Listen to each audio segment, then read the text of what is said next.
You are now. Hi, everyone. Welcome to the CEC15 January 2022 calendar meeting. I am Camille Casaretti, the president of CEC15, and I'm going to hand the floor over to Antonia Ferraro to do the call to order and roll call.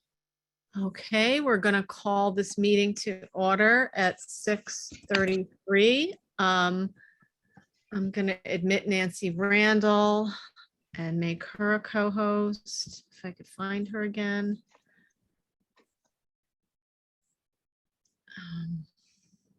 I'm sorry, give me a second. I can't find Nancy in this list.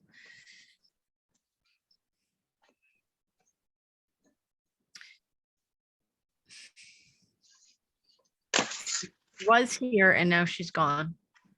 I'll take over the roll call. Okay, Antonia Ferraro. yes, I'm here. Pia Shellstad. Pia, you're Here. muted. I'm here. Okay. Vincent Liu. Present. Welcome. Anna Poco Agyekum. Present. Hello. Alfred Diengenis. Alfred Diengenis.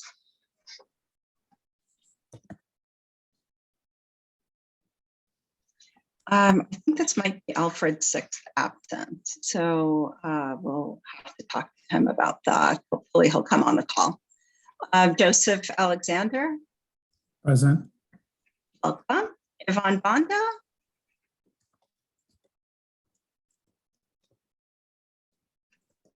Yvonne Bonda. Okay. Nancy Randall. Here.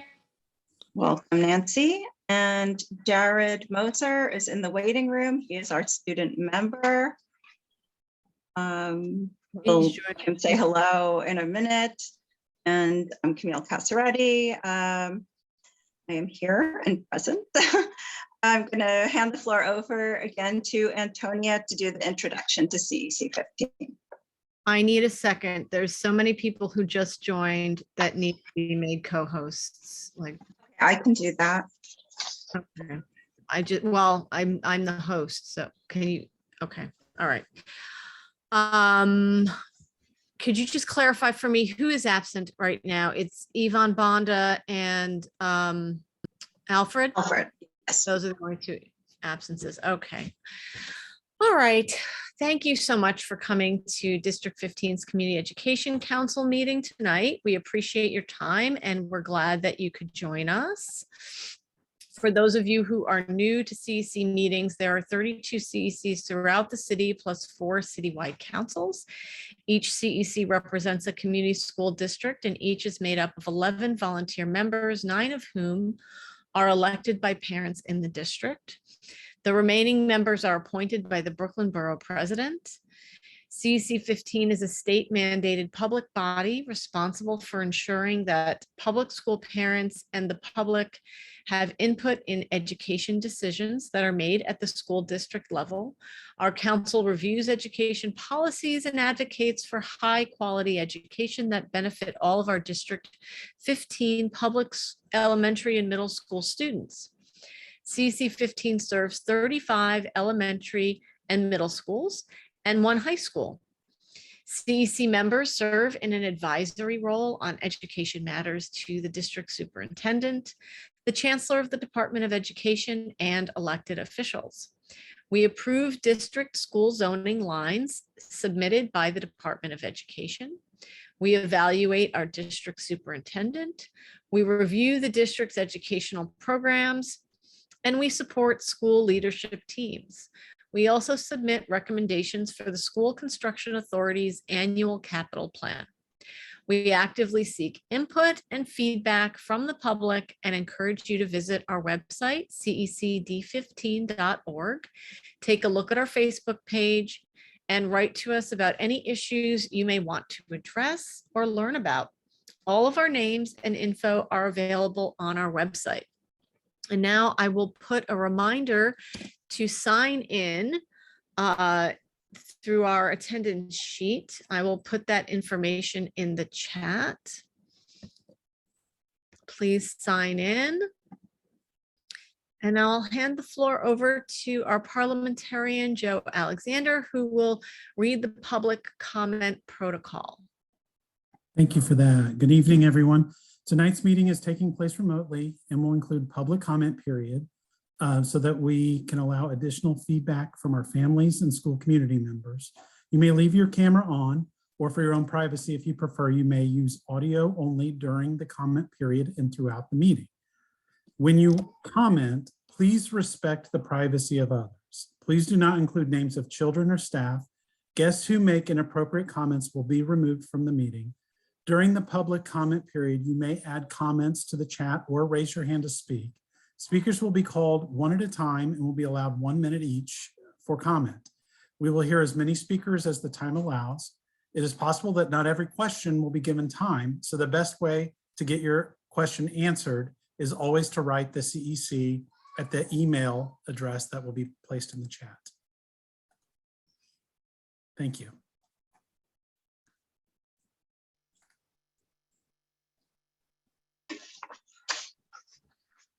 Thank you, Joe. Thank you for that introduction and protocol. I want to just let everybody know that Yvonne Bonda is now here. So welcome, Yvonne. And again, welcome everyone. Welcome and Happy New Year to all. This is our first calendar meeting of the new year, and it's great to be here in community with you all. We have a new mayor and a new chancellor, and we heard that the chancellor would like to visit us in District 15 sometime in mid-March. So we'll be announcing a date as soon as we can. It's very exciting. As a bright start to this new year, we are going to be meeting the CEC candidates that applied for our 2 vacant seats. So please join us for our candidate forum. There are going to be 2 of them this Thursday, January 27th at 6:30, and then again on Thursday, February 3rd at 6:30. I hope everybody will be able to attend and offer feedback on which of these candidates would best complete our council. We're very interested in your feedback. So in our last meeting, we passed a number of resolutions. I'll just highlight 2 of them. One of them was a resolution to support the D15 community. And if anybody has access to the document, could you just please drop those highlighted red details into the chat? And then the other is a resolution on the newly mandated assessments, the MAP, iReady, and Acadians. So the MAP tests are happening this month along with the other diagnostic tests. You do have a right to opt your child out of these assessments if you want to. Please, you have to do it in writing. So send a note to your principal and let them know. The CEC worked on a school construction authority list that was submitted earlier this month to SCA. We also shared that with the Department of School Facilities and City Council for their RESOA project. There's another opportunity for principals to submit RESOA requests directly to the borough president. We at CEC15 cannot do that. Your principal is the only one who can submit this application. So please remind them if they haven't already. This is a great opportunity to have work done in your building, new STEM labs, add more computers, lots of things that fall under RESOA funding. So please take this opportunity. At our last meeting, we were discussing how the DOE's COVID map has not been updated for a few weeks, but now New York State is posting a COVID report card that lists all of the COVID cases at each individual school. Many of these details are being reported as inaccurate by our principals. So if your school's information is wrong, please reach out to the state Senate, your senator and assembly person and copy us so that we can follow up. I've been in contact with Joanne Simon's office, and our Senator Bridgeport also is aware of the situation and trying to find out what's going on behind the scenes and how that information is being funneled into the state website. I don't need to tell you that the pandemic has left a lot of people out of work and struggling to survive. We have a significant number of families in District 15 that are living in temporary housing, and we want to do what we can to support them. Right now, we're collecting new and slightly used luggage, duffel bags, and large backpacks. So if you would like to make a donation, please reach out to us at CEC15@schools.nyc.gov for pickup or delivery details. There's a bunch of upcoming events. Starting this Saturday, there is a food pantry and coat giveaway from 10 a.m. to 11:30 a.m. and that's sponsored by the PS 124 school and PTA working very diligently on that. And that is going to be at Park Slope Community Church, which is 251 12th Street between 4th and 5th Avenue. And we'll be sending an email probably tomorrow with a flyer and some details on how you can help, either with donations or just showing up to help. And also Saturday, there is the Include NYC Fair, which is an annual fair, and you can learn a lot about special education services. So that is from 9 a.m. to 1 p.m. And I'll drop the registration link in the chat when I'm finished speaking. The DLT District Leadership Team meeting is scheduled for Monday coming up, January 31st at 9:30, and we'll share that registration link as well. Our CEC workshops have begun, so to speak. Our first one will be January 31st in the evening, 6:30 to 8:30. This is going to be a session on gender, sexuality, and the family in early childhood, and it's going to be offered in Spanish and English. The first session Monday night will be in Spanish, and then there'll be another in English on February 7th. So in this workshop, we're going to learn about and discuss gender development in young children with a review of how rigid gender roles and stereotypes can limit children's growth and self-expression. Strategies are going to be discussed to facilitate expansive gender performances and to create inclusive classrooms which support a variety of gender expressions. We're also going to discuss a variety of ways to resist perpetuation of harmful gender stereotypes. Also on February 7th, we scheduled the sewing workshop for middle school students. This has been an astronomical hit. There was limited seating and we've had over 100 students register. So there's a very long wait list. We're hoping to be able to offer this workshop a number of times throughout the year. So we'll hold on to everybody's name in the wait list and then let you know when the next sessions will be planned for, and you'll get that information first. We also had a request to have this sewing workshop for younger students under 10. So we are exploring that as an option and it seems feasible. So it's going to have to try to work out a schedule. That's all I have for right now. Does any one of our CEC members have anything that they would like to add or announce? Yes, I just want to ask the interpreters to please introduce themselves. We accidentally skipped over that portion. I feel terrible about that. So please. Hi, good evening. My name is Benito Casada. I'm working with my partner Valeria. We are now going to make the announcement in Spanish about the Spanish line. Buenas tardes, buenas noches a todos, bienvenidos. Si desean escuchar esta reunión en español, por favor marque el número 347-966-4114 con el código de acceso número PIN 182-92883, signo numeral. Si usted desea permanecer en este espacio virtual viendo la reunión en su computadora, pero prefiere escucharla en español, por favor, ponga su computadora en silencio y marque el 347-966-4114 desde su teléfono. Y más adelante ingrese el código de acceso o número PIN 182-928-83, signo numeral. Gracias. Thank you. Thank you so much.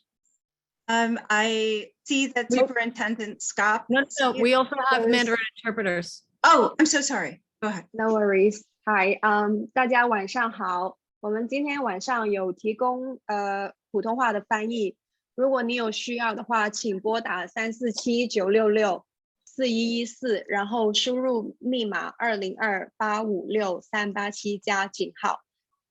我们的电话号码是347-966-4114，然后输入密码202-856-387加井号，然后我们也有把我们的电话号码放在信息箱里面。谢谢。Thank you. Thank you. Thank you so much. So I am very happy to, oh, did anybody have anything they wanted to add or announce? No. So without further ado, I would like to introduce District 15 Superintendent Anita Scott. Welcome. Good evening, everybody. It was an absolute miracle that I made it here in time. The gods of traffic smiled on me and I was able to make it in time, so thank you so much. I have sent a PowerPoint that Nicole is going to share. And we will go into the slideshow. And here we go. So first of all, welcome. And to those of you who I've not had the opportunity to wish a Happy New Year, Happy New Year. I hope this year is all that you wish for yourselves, your family, and those you love, and that it is safe, healthy, and productive for everyone. So Happy New Year. Next slide, please.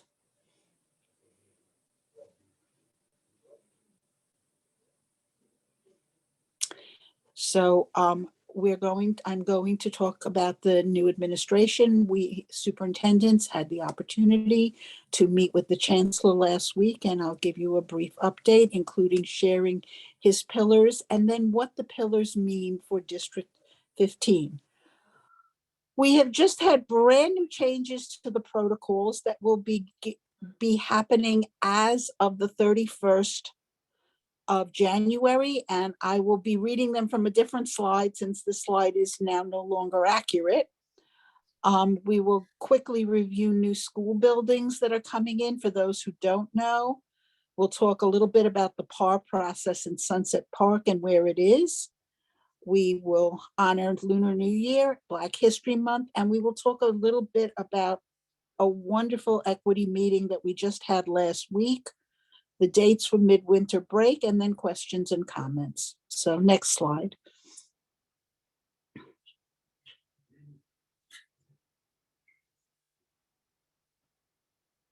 Okay, so as you can tell by the smiling picture, this is Chancellor David C. Banks, our new chancellor, who became chancellor as of January 1st. He is a very professional gentleman. He is a hands-on superintendent. I feel that he will be much more hands-on than possibly the previous two administrations, very involved in the day-to-day work and expectations. He is from Eagle Academy, as you know, and he has put forth a series of pillars and foci, and I will talk about that in a minute. He has brought with him an entirely new cabinet.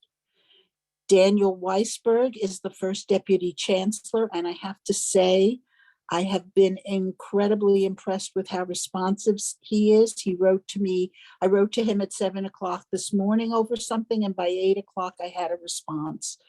So I was grateful for that. Dr. Karen Ahmed is the early childhood education person, and she will be working with all early childhood programs, and the life comes to us from the LIFE program. For those of you who don't know, the LIFE program is a program for young women and students who have children and who can go to school bringing their little one with them. It's a very exciting program and very important.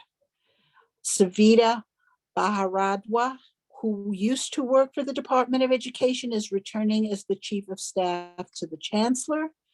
And Dr. Desmond Blackburn, who is the Deputy Chancellor for School Leadership, is going to be the person that superintendents directly report to. We're not exactly sure how that structure works as yet, but that's what we've been told. Kenita D. Lloyd is the Deputy Chancellor for Family and Community, or FACE, plus External Affairs. And lastly, Caroline Quintana is the Deputy Chancellor for Teaching and Learning. So these are the people who he has brought in. They are also decreasing the number of deputy chancellors and high-level leaders from 15 to 7. Next slide. One of the things that Chancellor Banks talked about is the importance of the resources being in the school. He talks extensively about school being the boots on the ground where things happen, and that it is the role of the Department of Education and the superintendents to support the school. And these are his 4 pillars of support: the scale, sustain, and restore what works. So he's looking at this through the lens of what works and what doesn't. He wants to reimagine the school experience in creative ways. What should we be doing that we're not doing? What are some creative opportunities that we can bring in? And there will be more about that. He is prioritizing student wellness in very many aspects, not just social, emotional, and academic, but also like health and nutrition and things like that, exercise, things like that. So it's a very whole child approach. And lastly, he wants to engage with parents and community leaders, and wants us all to engage with parents and community leaders with intentionality and not just as a lip service. So what does that mean in District 15? What that means in District 15 is that we will focus on what works and what we are seeing that is making a terrific difference. And again, I know you're nauseous hearing this again and again and again, but it is a piece that the Chancellor supports. It's also something that we're actually seeing results with. And that is foundational literacy to support strong, fluent readers. I had the privilege today of visiting 2 elementary schools in Sunset Park, and they are very reflective of how they are working with their kids. They are looking at the programs that they are using, strong Orton Gillingham-based foundational literacy programs that are being done in one of the schools, in fact, in both of the schools, in both English and Spanish. So very interesting. We're also looking at foundational numeracy skills. It's very, very important that our kids have a real facility with numbers and understanding number facts. One of the things I'm hearing from schools as I go around, and I'm hearing from principals, is that kids are now understanding conceptual math in a much better way, thanks to the way it is being taught, but they are making lots of computational errors. So we need to work on both. We need to have kids understand their number facts, multiplication, and fractional understandings. We are going to continue to push project-based learning. Camille and I had a lovely discussion by email over Reggio Emilia, which is a protocol that is really about student-empowered learning through self-selected projects. And this is something that can happen at every grade level. It is being done right now at the Bishop Ford campus at K280, where students self-select topics through what they call journeys, but it can be self-selected topics from within a curriculum area so that students own their own learning. This is really about student empowerment and engaging students in owning their learning and being excited about their learning. And one of the things that the Chancellor talks about is that He wants our students to come out of school ready to either go through higher education, go into a career, and talks about how they are not prepared and that they need to be prepared in terms of their skills and their ability to function in life. He's a big believer in civics and understanding government and encouraging children to vote, something that I know we all believe is crucial at this point. He talks about CRSE as we talk about CRSE, not as potlucks and posters, but about providing an in-depth window into understanding each child and how to meet their needs. And one of the concepts that we talked about today was, ironically, that some of our students who are having the least success with literacy are students that are coming from a phonetic language because they have not been taught the connection between phonics in Spanish and phonics in English. And so it's very interesting to me that this is a connection that has not been made before, but these two schools are really working on it, and it's going to be part of our task force. And lastly, accelerated high-level learning for all students with tailored scaffolds to provide access in many ways. We have to push the envelope in terms of really believing that all children can learn and then figuring out a way to make that happen for all children. This is not about watering things down. This is about supplying the tools that children need to understand it, whether it's smaller bites, whether it's ensuring that they have the prerequisite knowledge, whether it's experiential vocabulary. All of those things make a difference. And some of the things are just very simple. They are little child-friendly dictionaries that the kids maintain of their own words that they've learned, et cetera, et cetera. Reimagining the school experience. I've been asking this question from the principals conference to my PPOs. What constitutes a good school? We always hear parents, every parent we've ever asked has said they want their kid in a good school. Well, what constitutes a good school, and how do we ensure that all of our schools are good schools? And that encourages to think of the possibilities for reaching all students. And I know there will be more to come at the central level from this to support this concept. Lastly, next we are talking about prioritizing student wellness. For those of you who are students of Maslow, what are the needs we have to meet before kids can be expected to make academic progress? Do they have food, clothing, and shelter? Do they have a sense of security? Do they have a sense of comfort and welcome in their schools? Are they coming to school? How can we support attendance by making our students want to come to school, making it interesting and important and engaging? And how can we support our students once they come to school? And this includes our families. How do we create that welcome that we've talked about to ensure all families feel that they are welcome? And lastly, engage parents and community leaders. True parent engagement is a partnership. It is everybody sitting at the table, not as a singular invitee, but as a planner, as a partner. It is not just fundraising and sponsoring events. It is looking at the schools and working together to solve problems, plan a vision, plan for the future. So those are what the chancellor is looking for. He is very committed to CRSE in a way that uses students' culture to support them academically, not just slogans, but really looking at how students are supported. So that's something to think about.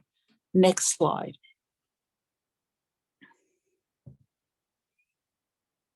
Okay. So we, hot off the presses, have just been informed that they are changing the COVID quarantining or isolation requirements, and I am going to come down to it and read it to you. Please bear with me.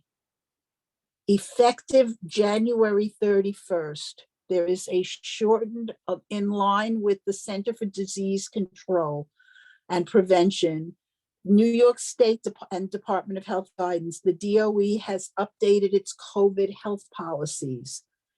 The isolation period for all staff and students, this is in grades kindergarten and higher, who test positive for COVID-19, has been shortened to 5 days. Anyone returning from a 5-day isolation period should be fever-free for 24 hours without the use of fever-reducing medication, and their overall symptoms should be improving. They must wear a well-fitting mask from day 6 through day 10, and the DHMH recommends a high-grade, well-fitting mask such as a KN95 or a KF94, or a surgical mask worn under a cloth mask. In addition, students in the Life 3K and Pre-K program, their isolation period, because they are unvaccinated, will remain at 10 days. These students should be fever-free for 24 hours without the use of fever-reducing medication, and their overall symptoms should be improving before they return on day 11. When staff and students in any grade have completed their isolation period, they are not required to produce a negative test result to return to school. And I want to emphasize why this is, because I'm sure most of you know this, but if you have had COVID and you recover, you will still easily test positive for up to 90 days. So there are parents who put children in situations where they got them tested and it said they were positive and then they couldn't return to school again. So they do not require a negative test result. Okay. If a student is not fully vaccinated and is exposed to COVID outside of a school setting, the individual must now quarantine for at least 5 days, which has been shortened from 10 days. Anyone returning from a 5-day quarantine again must wear a mask from days 6 through 10. And this is somewhat slightly different. For an unvaccinated student who is exposed in the home, the student must continue to quarantine for an additional 5 days after a household member's isolation period has ended. In other words, if there's a little one who's unvaccinated and their brother gets COVID and they're home quarantining, the brother can go back to school after 5 days, but the child who is unvaccinated must quarantine for an additional 5 days. Again, everybody who, when exposed to COVID-19 at school, is given a test kit. If they have test negative, they can come to school. And there's more to it, but that's the gist of it. All students, staff, and visitors must still pass the DOE health screener to enter buildings in the morning. Again, you only get test kits if you are sent home with symptoms in grades 3K to pre-K. So that's the absolutely hot off the presses update. I will be sharing it. I'm sure this is on the website, but I will be sharing it with the CEC. So please disregard this, except to note, actually, this is pretty okay still. Every teacher is given a KN95 mask and 2 tests each week. Schools are distributing free take-home COVID-19 rapid tests to any student who or staff who exhibit COVID-like symptoms or has been in a classroom where a positive test has been identified. Anyone who tests positive on a take-home test should immediately report it to the school and begin isolating. Next slide. New school buildings. So I realize this is not a huge slide, but if you look at those little green triangles, you can see that over the course of the next few years, we are getting some new school buildings, and they actually have numbers, which is very exciting. So K671 will be the first school that will come online. And that is, as you can see, because it is on the corner across from Greenwood Cemetery. And it is on 36th Street and 5th Avenue. It is under construction. I drove by it today and they are working diligently. And then there is K557, which is the annex for 516. It's the police precinct. There is K730, which is the upper grade building for 896 at the former Seatown, and K004, which right now is actually an empty space that used to be St. Catherine's High School. Next slide, please. So this is K730, which is 8th Avenue and 45th Street, the former Seatown. This is what it will look like when it's completed. It is going to serve the upper grades of PS 896. That is 4 blocks away. It has 328 seats, and we are really excited about this beautiful space. Next slide. This is 671, and this is very near and dear to my heart. This is the K671 building. It is scheduled to open next September. It will have 404 seats, and this is our inclusion school. It is across the street from Greenwood Cemetery and the bus depot, and this is a dream come true. And I am going to take 2 minutes to introduce you to the project director, who is Emily Shapiro. Emily, if you are here, and I believe you are, I just want you to say a quick hello. Hi, everybody. Yes, I'm here. Thank you, Anita. My name is Emily Shapiro. I am a Brooklyn native, and I've been working in District 75 as a para, teacher, assistant principal, instructional coach for 20 years now. And just like Anita, this is something that's really exciting and sort of a dream of mine to have the opportunity to work with you all on. So I'm very happy to be here and so excited to get to know you all and hear more about, what the hopes are for this school and this community. So thank you for having me.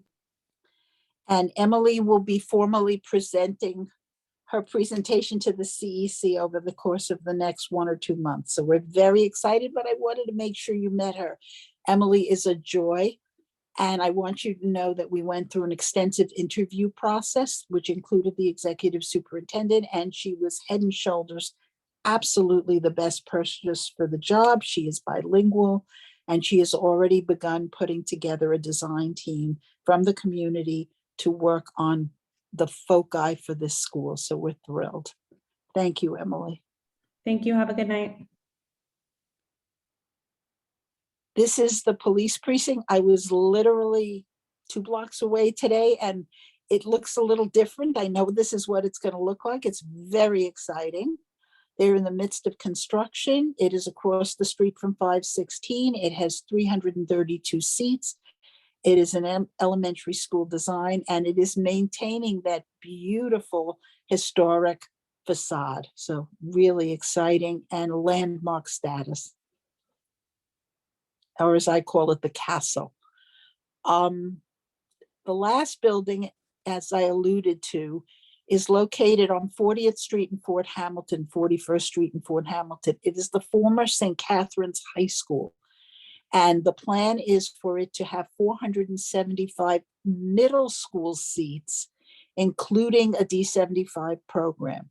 Because they have not even been able to begin construction yet, it is being as a COVID testing site right now. The opening date is still to be determined. So as you can see, D15 is growing in ways that are reflective of what our communities want and being able to offer amazing opportunities. You do know that in addition to this, we are getting the new construction in Red Hook for what will be MS 676 as well. Next slide. I just wanted, I'm not going to read this to you, but in case you have any interest in knowing about the year of the tiger, we have a little bit of knowledge here. I want to honor the fact that February 1st is Lunar New Year. Our schools are closed. I know this is an exciting opportunity for families to celebrate, and we are delighted with this. Many of our families and our schools, in fact, most schools are planning Lunar New Year celebrations. So reach out to your school and find out what's happening. It's very exciting. In addition, as you know, February is Black History Month.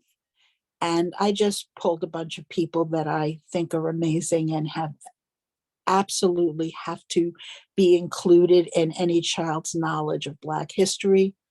They are incredible, and they are leaders, and they are current leaders, and they are past leaders. And it is Black History Month it's wonderful, but it should be going on all the time, honoring the contributions of all of our community of color, of our people who have done so many amazing things, and also celebrating the contributions and the culture in a way that focuses not just on the enslavement, but on the wonderful, wonderful aspects of the Black community in the United States. I do want to say something about our equity team. I know Maggie and my team members, some of my team members are on. We had the most incredible equity meeting last Friday. It was just transcendent. We had an incredible guest speaker. I don't remember her name, except that I know that she's a professor at Syracuse because my daughter's a Syracuse alum. And she is just amazing. And she talked about what is it called?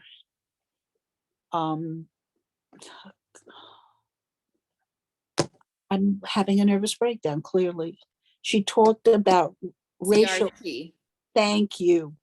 CRT. She talked about CRT, and she talked about what it is and why it's important. And she clarified it in a way that made it accessible and at the same time incredibly powerful.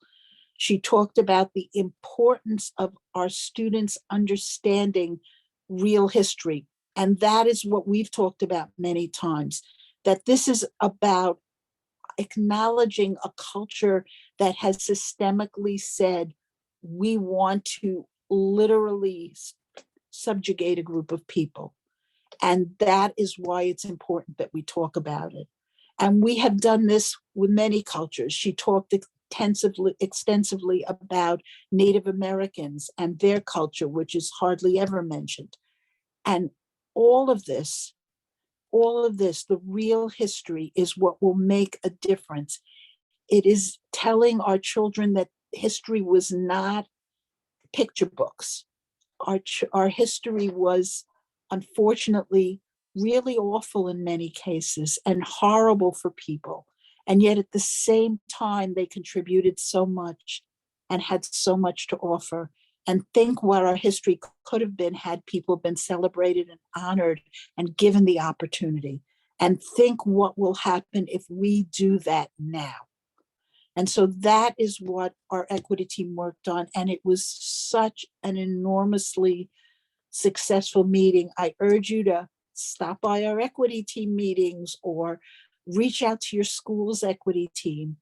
Please know that I'm going into schools to do the PPOs, which are principal evaluations, and I am specifically asking to meet with equity teams. And I have had some incredible meetings already, and I'm looking forward to even more. And it's interesting to see the different places our schools are in and what they're doing. And they really have made a commitment to this in a way that is getting stronger and stronger. And it is just incredible. And Karen, I'm watching you, and I think it would be wonderful, and we would be happy to have you work with our district level team. Next slide. Just for your information, and because I like pretty slides, I put in the dates of February recess. This is midwinter recess. And I just want you to know that this is the week that schools will be closed. So it's pretty much the last week in February, which is a little late this year. And if I may, I would like to close my talking part, other than answering questions, with this quote that I shared with my principals. I have been thinking a lot about the impact we have on others. And especially during COVID, Camille alluded to it with all of the wonderful things that schools are doing and communities are doing and PTAs are doing and the CEC does. And people are doing, and you really need to realize the enormity of the impact that you have every day on people. You don't realize that just a kind word means such a difference and makes such a difference in a person's life. And this quote is from Jane Goodall, who is a woman I admire. You cannot get through a single day without having an impact on the world around you. What you do makes a difference, and you have to decide what kind of difference you want to make.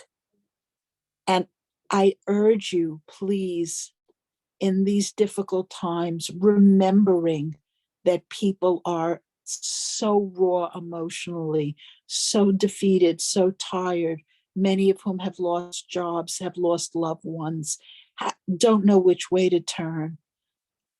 Be empathetic, be kind, be caring, be respectful, be thankful, and just share your love through just kindness. Because if anything is going to help us get through this, that will. You make a difference in the world every day. So thank you. And with that, I will throw it open to questions. Thank you, Superintendent. This is the public comment and question period. So please raise your hand digitally through Zoom, or you just want to raise your hand and I can see you. I'll call on people in order.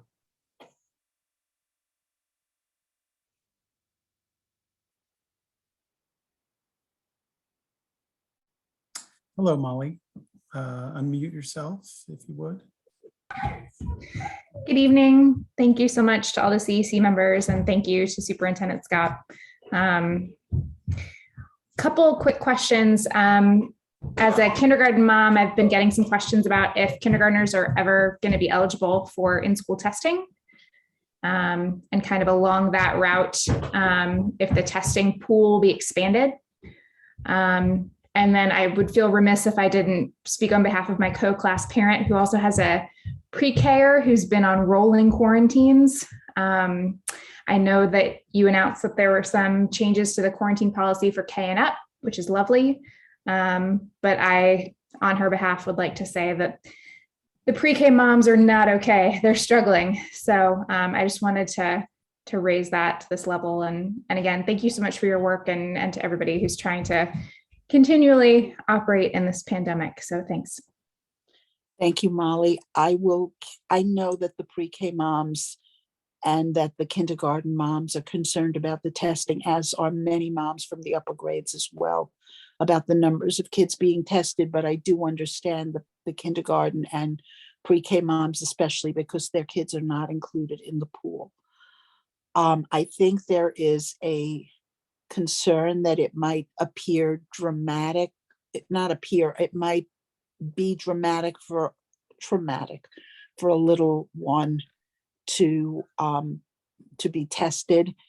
And so I think that that's part of the factor. I know that there are some parents who have been writing to me who don't want anybody tested. So I understand, but I will carry this back to the chancellor. I will carry it back to the deputy chancellor, and I will see if there's going to be any changes. As far as I know right now, there are not.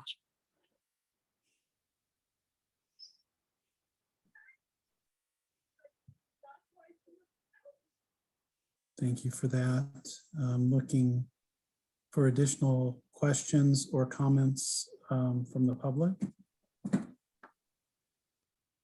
And if not, I will move forward to CEC members. Althea Johnson. Yes, good afternoon. Hi, Anita. Just saw Hi, you. Althea. Hi. I noticed that one of the pillars that the chancellor outlined is engaging parents and community leaders with intention. Did they mention any strategies or incentives or initiatives that will be rolled out to help support schools with low parent engagement? Because I feel we try a lot of things and we just never get the expected turnout or response. So, Althea, I will work with you guys at your school. I have some ideas. But I'm sure that the new deputy chancellor for FACE, one of the issues has been continuously that, you know, this is a hard issue. We have a lot of families, specifically many families, and we were just talking about this today at your school. I had the privilege of being at PS1 today. Althea is the AP at PS1. And we had a wonderful meeting. I had a wonderful visit. I was in 5 classrooms. This is what I will say. Every school is different, and every school's community needs are different. Some of them are shared by geography. So for example, in many of our Sunset Park schools, there are similar concerns. There are families that feel very strongly that they are fearful of the connection to authority, especially if they are undocumented immigrants, and are fearful of getting too involved because in the countries that they came from, or even in the United States under the previous presidential administration, there was a real push for ICE, for deportation, and they're fearful of that. The other thing is that there is a lot of concern in our Asian community, for example, who have been targeted relentlessly, unfortunately, as COVID sources, and as a result have unleashed venom towards this community that has done nothing. And so they oftentimes don't want to put themselves out there either, justifiably. We have to work to create an environment of trust and caring at every school so that families will feel comfortable coming to the school, dealing with this. I have to say, in all honesty, that I have seen a tremendous area of growth in this way at PS1. And I know that we will work together. If I may take one more minute on this question, I want to say that one of the things that the chancellor mentioned to the superintendents is the importance of connecting schools and our electeds in terms of supporting each other, our CBOs, our electeds, so that it is truly a community hub and not just isolated fundraising, but really understanding the needs of the community and working together to meet the needs of the community. So thank you, Althea, for that question. Thank you.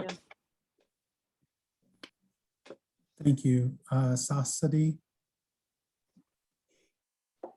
Hi there. Thank you for this conversation, and thank you for your presentation, Anita Scott, Superintendent. My pleasure. My question is around the screeners, the academic screeners. I know that CEC15 has proposed a resolution for the opportunity for families to opt out of these screeners. I know that we've been told otherwise, that they are not something that anybody can be opting out of. And I have students in 3 different public schools in the city. And I have, middle and high schools where they have sent opt-out forms. I'm wondering, is this something that, as our testing task force at our school should be proposing and giving parents the opportunity to do in our schools? I know some schools are. The second question that goes along with that is, do you know if there's any discussion in terms of these tests continuing? I know that they were purchased as a 3-year sort of assessment. That's my understanding. So there's a plan that we will be doing these for the next 2 years after this year. So apparently everything, of course, is up to the vision of the new chancellor. We have been told as superintendents as of right now that people cannot opt out of the academic screeners. They can opt out of the SEL, the DESA. And parents have done that consistently for those who wish to. I will say that I had some very interesting reflection on the data for the academic screeners in the schools, and the schools were using them in a meaningful way, which is the way they're supposed to be, which is to look at where kids are and what they need. These are not supposed to be, and I've said it before, and please, if somebody is telling you this is impacting your child's report card grade, or this is going to affect their high school application, please let me know. I need to know. But that is not what it's supposed to be doing. But as of now, I don't know if it's going to go for 3 years because we haven't discussed it that far. But I'm sure that this is something that's going to come up to the new chancellor, and he's going to have to make a decision about it.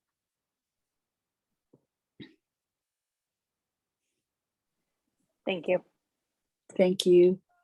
Thank you. And Althea, you had your hand up again? Oh, okay. Any other questions or comments from the public? Okay, let's get back to the CEC members. Any questions or comments? Tia?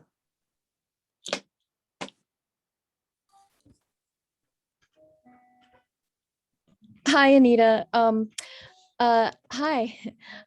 I was happy to hear that you had a productive equity meeting, and so I thought I would use some of our council member question time for maybe you to just let us know a little bit more about that. As you'll see later in the meeting from our report from our diversity committee, we were kind of, that was one of the things that we were talking about in one of our first meetings, was the district equity teams, and how you know, we just wanted to know more about the structure in terms of how they relate to other equity entities in the district, like on the school level, the school diversity committees, and then potentially our diversity committee, and how you know, everybody could communicate and participate. But just, I guess my first question is,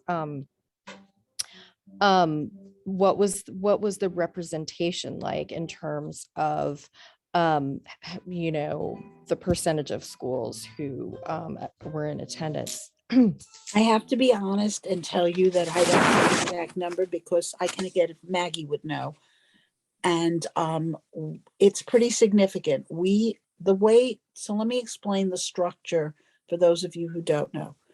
When this was mandated, which was my first mandate ever, very exciting.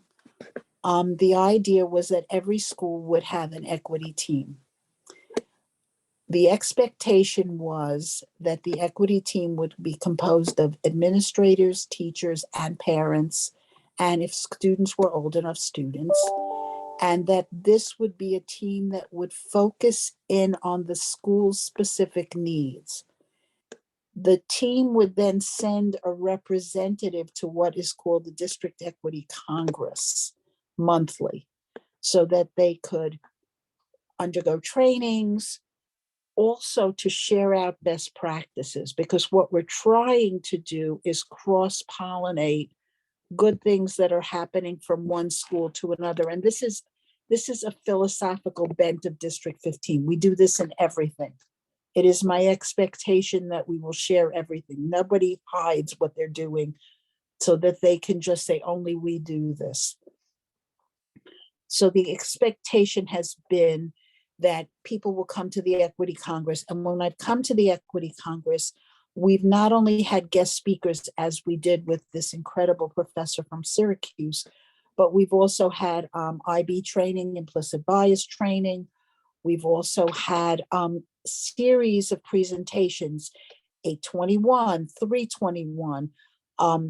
Schools from across the district have shared their practices. Nicole, who's here as my deputy, when she was a principal, she shared extensively. They worked extensively and will continue to work with Cornelius Minor and the Minor Collective, Cass and Cornelius, because we really want people to understand, what does an equity team do? What are you looking at? And we've had some significant meetings. I think the fact that the meetings are virtual in some cases is very helpful because it enables more people to get on and to be comfortable with it. The other thing is that the goal is to create a very safe space so people can be meticulously honest. This isn't just about bragging rights and saying this is the great things we're doing, but if you have a problem or you have a concern, this is the place to bring it. What I'm finding as I'm going around school to school, Tia, that is somewhat of a concern to me, is that I am seeing that in certain schools, the equity team is exclusively staff. It's the administrator and the teachers, and there is a separate a community equity team, a separate parent equity team. And what I'm trying to do, and I saw in 2 schools today, there is an equity team that includes parents. The 2 schools I was in today include parents, but that's the goal. And I've been thinking a lot about this, about why is this difficult? And I think it is difficult if you are fearful. If you have developed a level of trust, however, then it's okay for people to come to the table and say, yeah, we're not doing such a great job of this. We need to work harder. And I think that is what will slowly come. So that's where we're going. Maggie will be happy to get back to you and talk to you about percentages. And if there's any, and one more thing that I think is important, because Karen Green, who was texting me, we are setting up, we haven't been able to do very much as yet because of COVID and because I don't want to put any more pressure on everybody. But now that we're hopefully cresting and we will come out of this, I would very, very much like us to come together and have what we had originally had a couple of years ago, and that was a district equity team, which is separate from the District Equity Congress. The District Equity Team is in fact the same as the way the school equity team is, but it's an offshoot of the DLT. It is administrators, teachers, parents who want to do the work at the district level, who have ideas at the district level. So that's something we're developing. I've already asked Nancy if she would be on the team. She said she would. I'm very excited. And there are teachers and principals I'm going to ask as well. But if anybody wants to volunteer, I'm happy. I don't want this, I'm going to be honest about this. This is like about 12 people. This is not like the Equity Congress can be upwards of 70 people, 80 people. But this is supposed to be like a real working group. So I don't want it to be huge. Okay. So that's where we are, Tia. Thank you. Thank you, Even. We have, we're over time, so we'll have one last question. Okay, thank you. Anita, thank you very much for your presentation, and Nicole as well. I was just gonna ask some of the things that Tia already asked, but it was, I think what we need is a clarification, especially for the schools, about what these equity teams should be or could be or how they will be formed. Because like you said, there are some schools that they have only administration and teachers, and then they're like, oh, okay, parents, you also could create your own, you know. And so it's like is I think we need a centralized message and idea and just present it in a way that people will know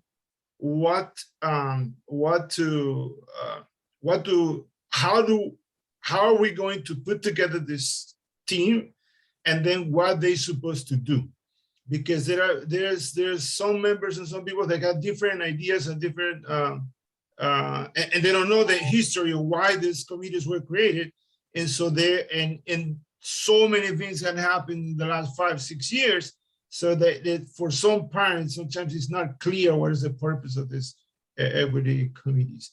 And I think the message, it should be a little bit more clear in that sense.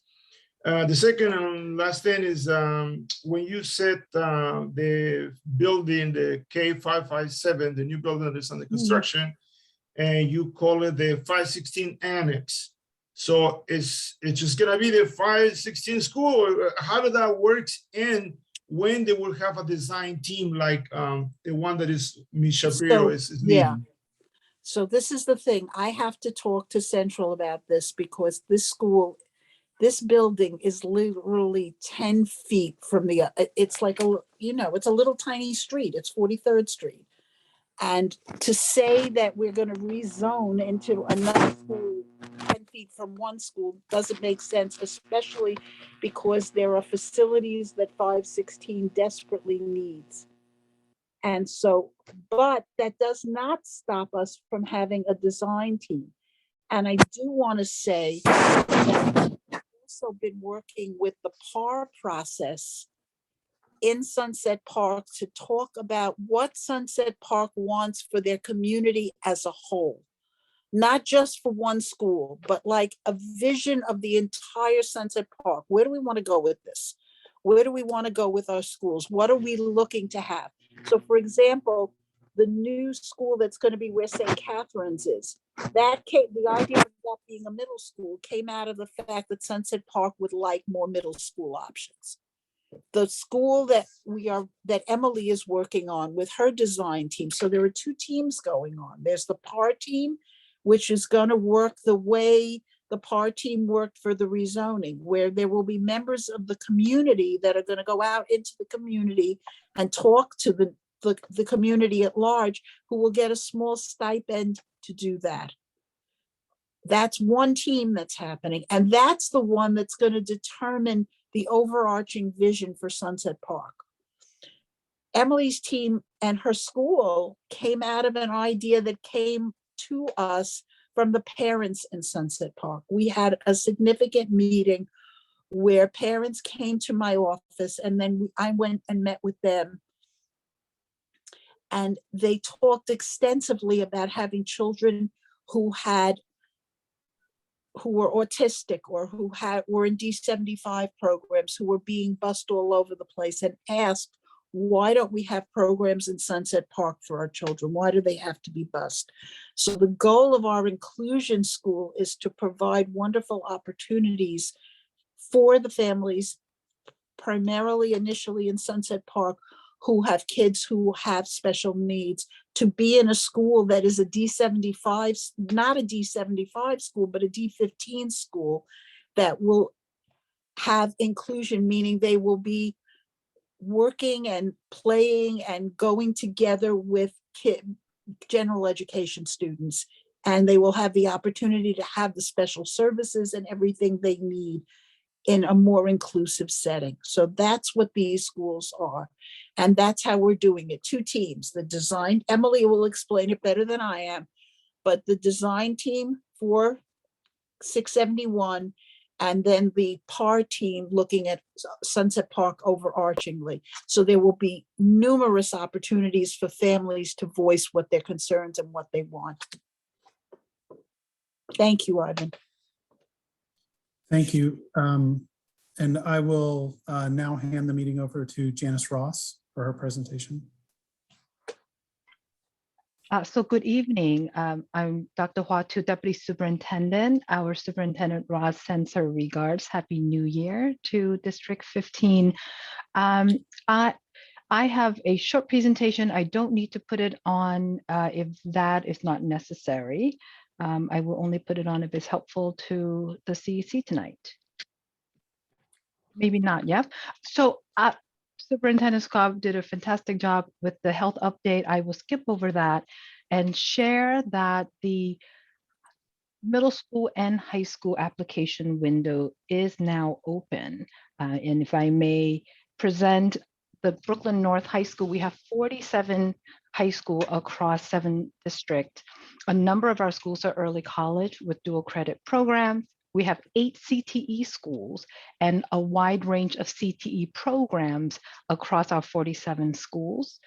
3 of our schools are partnered with the Brooklyn STEAM Center, and we also have 3 screened and specialized schools within our district. So when you are considering high schools, please consider one of our 47. The high school application opened this past Monday and it closes February 28th. And then I think another update we always like to share is the attendance across high school, not as high as where we want it to be. We are averaging 84 across the district, and for District 15 specifically, is also hovering around 84 during the month of January. From our District 15 schools, we support 7 in District 15, and wanted to shout out Sunset Park. Their girls basketball team won one of their games this past week against Grady High School. So we're excited and proud of them. Park Slope Collegiate out of the John Jay campus asked that we present to you their continuation of student-driven elective that was fairly successful this past fall, and they are continuing with it in the spring. And then finally, along the line of what Superintendent Scott shared earlier, Black Lives Matter Month starts next Monday, and we continue with our robust MSK and MBK events and activity, one of which actually is next Monday. We have Letter to My Son Part 2, where Dr. Celie Ruiz will be facilitating along with Dr. Maurice Danette. So welcome any and all to join us. And then I think the last one, I will drop our email box in the chat. Feel free to contact us. We monitor the box daily. And with that, I want to turn it back to the CEC board. Thank you for that presentation. I will turn the meeting now to public comment and questions. Camille, do you want to ask now or wait till the?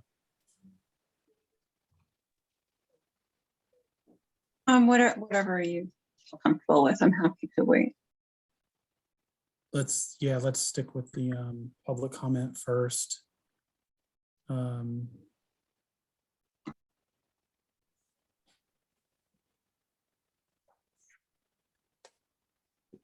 Anyone? Okay, we will move to the CEC then. So that would be Camille. Thank you for the wait. Very brief. Good too. How are you? Thank you so much for being here. It's always a pleasure. Thanks for having me. I've been thinking about, I was so happy with the way things transpired at the John Jay campus with the sharing of the after-school PSAL sports, and how students are able to meet each other in this co-located space and just building a greater sense of community. That part of the sharing the resources idea made me start thinking about like AP classes and CTE. And has there ever been a discussion about like having a freestanding building where students could take a few classes in this one space, and that like it could be a building where all of these AP classes are happening and CTE classes are happening. When I was part of the Reimagined Schools design team, we had talked about flexibility in high school scheduling, and that like students might be able to take, say, for example, like a gym class. They could do yoga at a yoga center and then have a credit transfer for that. And so, as we were thinking about how to expand opportunities to students, how to create more flexible schedules, because a lot of the high school students are caring for family members and working already to bring more money into the home. And so, would not want them to miss these opportunities to have AP classes. And if there was ever a way to do that where there was like an extended time frame, maybe they could even take classes at night. I think that happens in the transfer model. But anyway, I was just thinking about that, and I was wondering if there was ever any talk about that in Brooklyn North. That's a fantastic question, actually. So the Brooklyn STEAM Center is the actualization of that vision, where students from high schools across Brooklyn North and South would attend in the afternoon, and they get their CTE certification pathway across, I want to say 8 or 9 pathway there.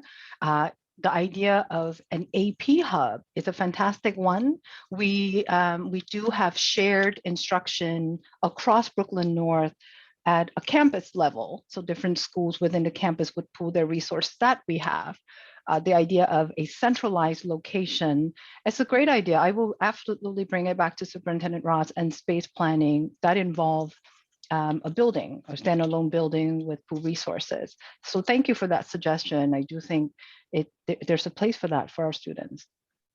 Great, happy to hear it. Thank you. No question. Do I have another CEC question or comment?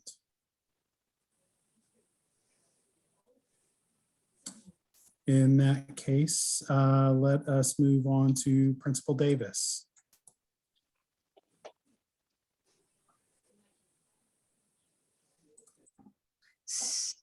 So I'm not sure that Principal Davis is here. I think Anita is the one who is going to introduce the topic of the PS 261 school name change.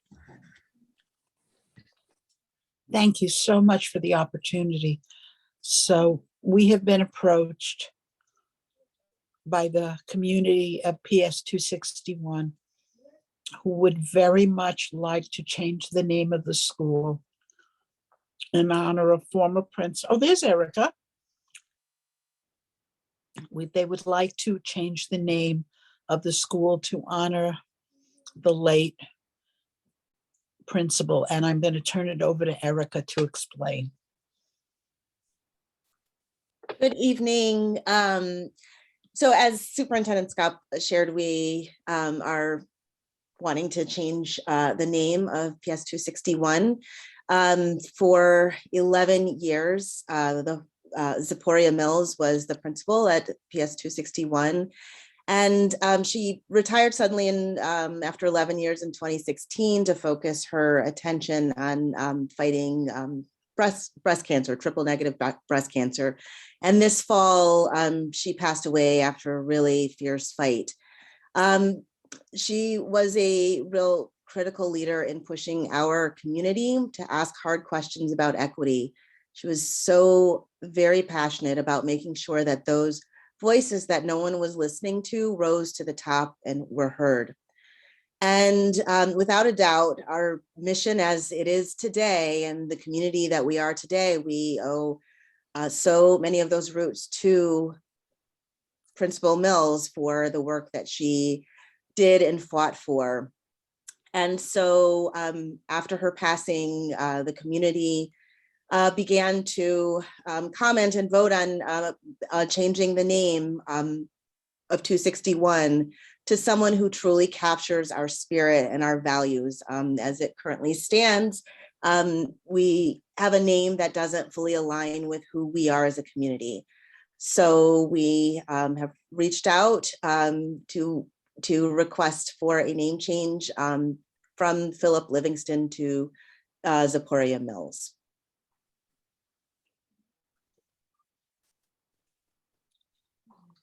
And it goes without saying that we as a district support that. And we put it now before the CEC. Thank you for that submission, and I will put it to public comment or question first.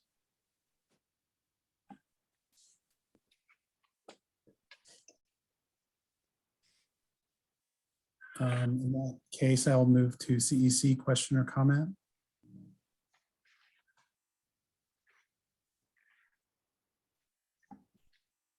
Sounds like an uncontroversial proposal. Can we put up the proposed resolution on the screen? Is that possible? Yes, I'll put it up. I'll put it up.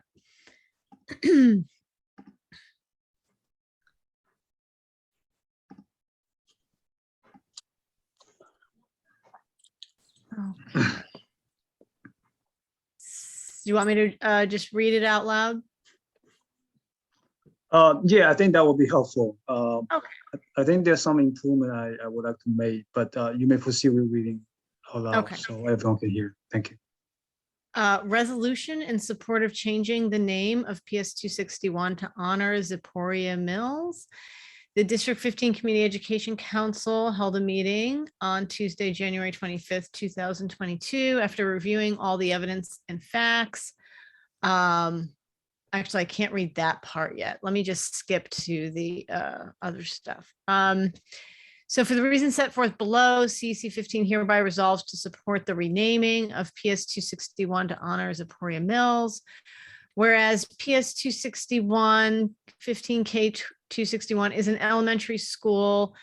Let me just correct that. Sorry.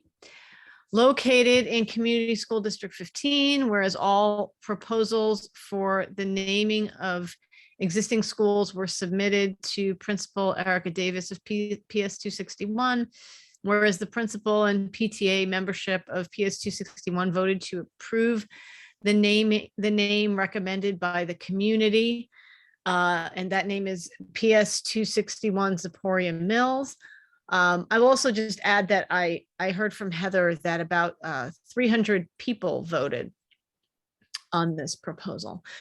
Whereas the principal, educators, and families of PS 261 have voted to rename their school to honor Zipporah Mills. Whereas PS 261 is currently named for Philip Livingston, a prominent Brooklyn landowner and slave owner whose family made a considerable fortune in the slave trade.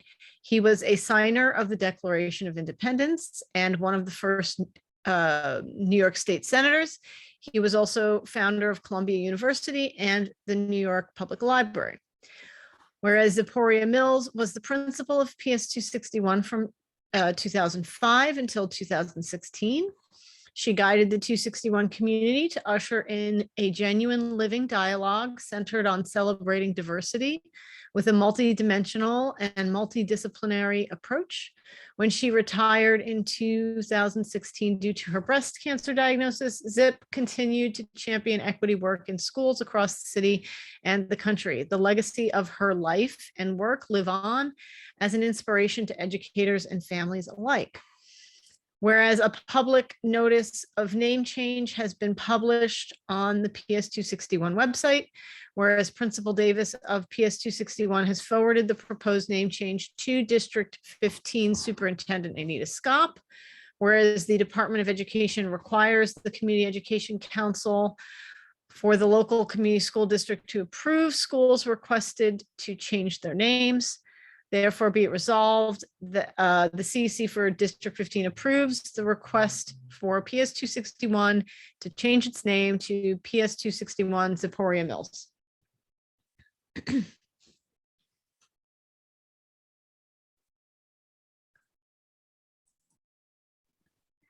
Thank you, Antonio, to read through these resolutions. I would like to propose two changes to these resolutions. First one is I know that in the 7 or 8 whereas about Ms. Mel, that described how long she has been served the school and I believe that it will be helpful to include her achievement, which I don't know if they are.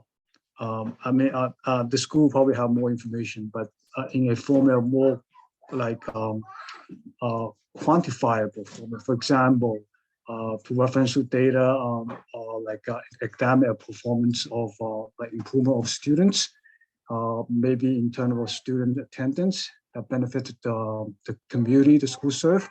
I think that will help to make the resolution more stronger.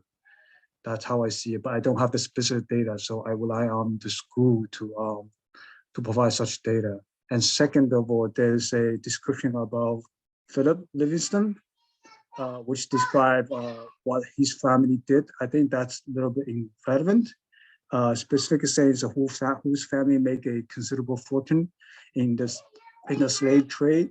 I think that this might not be relevant to to the person himself, rather than describe what his family did. I think I would suggest to remove that section to make the resolution more relevant. These are two proposed I would like to for everyone to consider. We have a raised hand from Nana. Yeah, so thank you for the resolution. So just a couple of things, and just to sort of echo on what Vincent was saying. There's no doubt in my mind that definitely, yes, this is the right direction to go. I just want it to be about Zakaria, I think, rather than Livingston. So just sort of be making this a focus of her, I think is going to me, is going to make the resolution a whole lot more stronger. At this point, we understand Philip Livingston.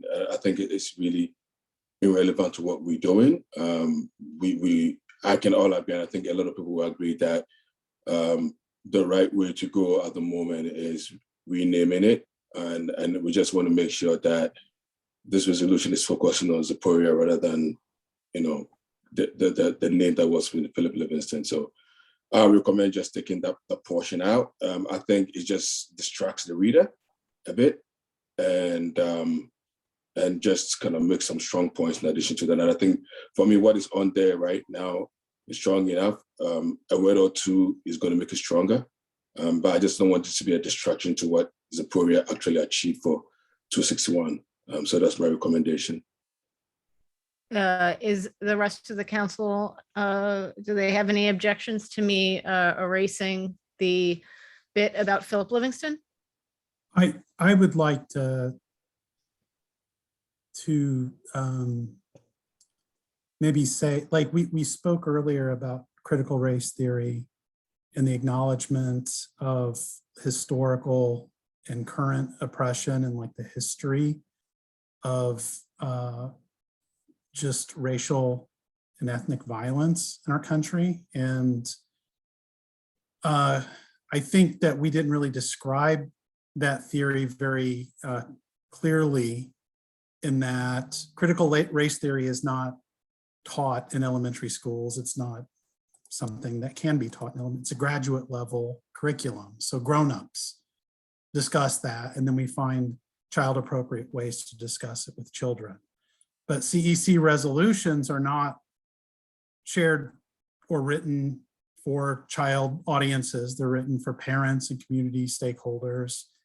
And we are all old enough to discuss the honest history of the naming of that school. And I think it is very relevant when we have to describe the circumstances and the value and worth of the principle that's being proposed to name the school after, but abridge or sanitize the person that it's currently named after. And I don't think that's the same standard that we're applying to this principle and to a person who was honestly very, I mean, there's just not a kind way to describe somebody who, I don't know, that was a slave owner. Can we all agree on that at least? I think Nancy has her hand up. Hi, yes, thank you, Antonia. I wanted to ask whoever is here from the school community, if I may, to say what, I guess if you could share your feelings about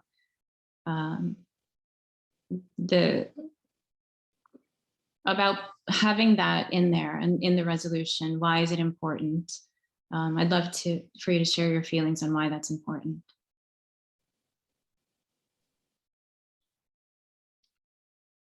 I do have to say that I wrote the resolution, so I put it in there just for just so that everybody knows. I will just say that I do think one significant part of the renaming is having a name that is aligned with our school mission and values. And if someone does not know that the current name is not aligned, this provides the information of why Philip Livingston is not aligned with the mission and values of the community.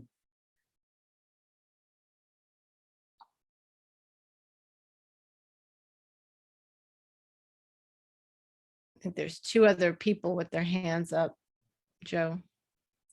Sorry, I'm having trouble. It squeezed everyone to the right on my screen. Nakia? Hi everyone. Yeah, I just wanted to express that I agree with Joseph. I agree with that this is important, this is relevant. I think, what I heard from the two individuals, and I apologize, I can't really see the list right now, but that oppose this or would like to take that out. One thing that stood out was, naming that as a distraction, and to speak to, critical race theory or white supremacy. That is what we, I think, as a collective are trying to, change the conversation to be inclusive of everything. In order for me, right, so I wasn't aware of this name change resolution. In order for me to understand it as a parent, as a community member, I need to understand why, right? Why is Suparia, why is she, the person that should be, named for the school? Who is the person that is currently named? Why is that person named? So just like we're trying to honor the Suparia, that means that he was honored at one point, right? Why was he honored? Does that align with what's going on today, with what the school needs, what we are doing as a community? I think that his information alone drives the point home as to why the name needs to change. And the fear of someone being distracted by it doesn't, I don't think it contributes to what we are trying to do as a community to move forward and to acknowledge, to name what has kept the community and our schools from progressing and driving the way they, I think, should have. If we didn't have so many issues pertaining to white supremacy that have, I think, delayed progress in our community since, this, yeah, that's pretty much all I wanted to say before I hold my soapbox up. Thank you. Thank you so much. Christine. Hi, good evening. I am a parent of PS261. I have a 5th grader and a 1st grader. I'm also on the PTA executive board and have been for a few years, but I just want to echo well, specifically what Principal Davis just said. I'm not speaking for the school community as a whole, but I know that I think we have around 600 students now, and when we put this to a vote, more than 300 people voted. And I think that, yes, to not include who the school is currently named for would be doing a disservice to the community, because we need to see where we were and who we thought we were in order to fully change and see where we want to be and need to be. I don't think we want to whitewash this change. It's a huge opportunity for 261, and it was, you know, there's overwhelming support for it at our school and in our community. And I just think we need to, you know, we need to acknowledge who Philip Livingston was, and that it makes changing the name to Zaporia Mills that much more relevant and important and revelatory. Thank you for that point. Sean.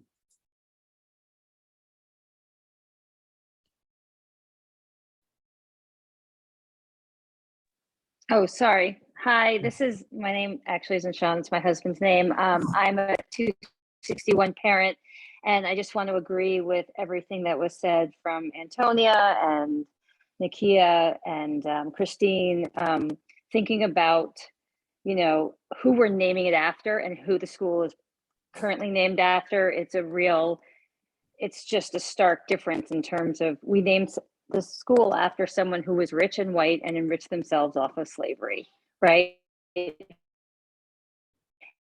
And now we're naming the school after she impacted the lives of hundreds of students and tens of educators. And I think that's really significant. And I think, you know, I heard somebody on the council talking about the quantitative aspects and what quantitatively did ZIP provide to the school. And the qualitative is just as important, right? There are educators there currently at 261 that live and breathe her ethos and I just see it every day in how they teach and how they think. That is her legacy, that is her impact. And while we cannot put those into test scores and quantitative, we can put that into the children and the lives she touched. And she touched hundreds, maybe thousands of lives. So I just want to put that in there and just say that, like, I agree with everything that everyone says, but that quantitative data is not going to even come close to showing what she accomplished. So I'm wholeheartedly in agreement that we need to keep in the information about Philip Livingston, you know, who got rich from the slave trade, and that we need to emphasize that ZIP made how she changed lives and how she believed in students in New York City. So there's no doubt about, we got to keep it in. Thank you. Thank you. And I have Amy Fenton. Yeah, hi, actually it's Seth. I'm using my wife's account. One thing I would say is I'm a parent of a first grader, so I never knew Principal Mills, but the one thing that's interesting is 261 is just an amazing school.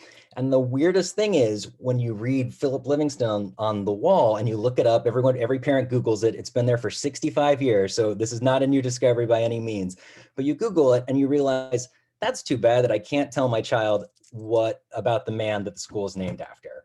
And I think what's remarkable with what's happening here is that we have an opportunity as parents to be able to point to a sign on our building and say, you know what, a hero, it's not someone who wears a cape. It doesn't have to be an elected official. It doesn't have to be a Supreme Court judge. A hero is someone who changes their community for the better.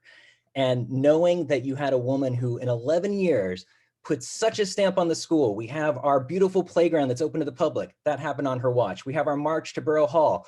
That happened on her watch. you can just look back and see, like in New York Magazine, they said she was like one of the best things about New York in their issue about the best things about New York. And she used her time in those pages to fight for 261 and to say, you know what, our school is amazing. And I think that is a hero that we should recognize. You know, Philip Livingston, for whatever you want to, you know, look to his past, he had a good 65 years. He's been dead for over 200 years. And I think we have an absolute hero that we can name and that we can point to our children, and then they can learn about, and they can find the people in the building who knew her, and they can tell them stories. And maybe it will inspire another generation of Zipporah Mills. Thank you for that. Evan?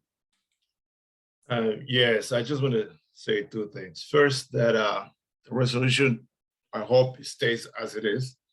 I support the idea of keeping it as it is. And second is that the only distraction that we need to fight is the distraction from the truth. I mean, enough, no whitewash. I mean, just say how it is. I mean, it doesn't serve any purpose to anybody to hide the things that people did in the past. I mean, the truth is the truth. History is there, period. Thank you.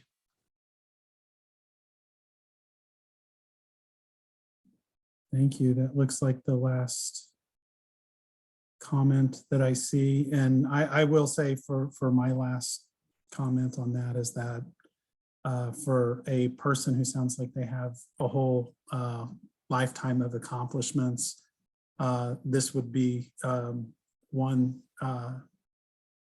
incredible accomplishment to take that name off of the building. And I want to add, you know, she impacted all three of my children. All three of my children attended PS 261. And our recent rezoning in the subzone was very much based off of her work to include children to find a way to sort of include children that weren't necessarily living in the zone. And she managed to maintain a diverse school in a very small zone. And we modeled some of those ideas of our rezoning based on what she was doing at 261. Heather? Hi, I wanted to just mention something. I heard something about showing up, and I'm currently a parent of a child in a kindergarten class, and there's so many parents here that are showing up, and I want to, and it's just really resonating with me that I show up to school with my daughter as much as humanly possible in this time of COVID. And I think showing up really brings truth to the strength and the resilience of the school, and the parents and everyone is incredibly welcoming. And I do believe that's because of Zipporah Mills and a big part of that. And I just wanted to really thank the parents that have spoken. That's what has brought me to have a voice, and to really publicly thank Erica Davis for everything that she's done for our school. As a parent, really primarily a single parent raising a child who's actually a girl and who will become a woman. And for her to say, I went to a school that was named after a woman, not to be gender biased, please excuse my gender in this conversation, but to just honor the fact that Zipporah Mills was a woman. Her spirit continues to be that. I think that's also very empowering. So thank you for listening to my voice and giving me the opportunity to talk. And I look forward to going to school tomorrow with my daughter and walking up Dean Street and giving her a kiss and saying, love you. And, you know, and she'll learn something. She does every day, and so do I. So thank you for everyone's time. Thank you for that. Nana? Yeah, what I want to say, I think everything that we heard for the last few minutes is strong support of the resolution. I just consider that maybe we just move ahead to vote on it. I'm not quite sure if we're going to do that this evening, but I don't think there's any doubt that this is something that should move forward. We should just move forward with it because there's very strong support, and I do support the idea that we just move forward ahead and sort of get this done at the meeting in favor of it. So I don't know if we need to call a vote or we need to wait, but I think that, Make a that's motion ready to move. to vote. So Second. Nana made the motion or? Camille made the motion, I seconded. Oh, Camille made the motion. Yeah. Okay. All right, I'll call the roll. Camille Cazzaretti. I approve. Antonia Ferraro, I approve. Tia? Approve. Vincent? I'll abstain. I think the resolution is not ready yet. Thank you. Nana? I approve. Alfred? Approve. Joseph? I approve. Yvonne Banda? Approve. And Nancy? Approve. All right, the motion passes and we have approved the name change.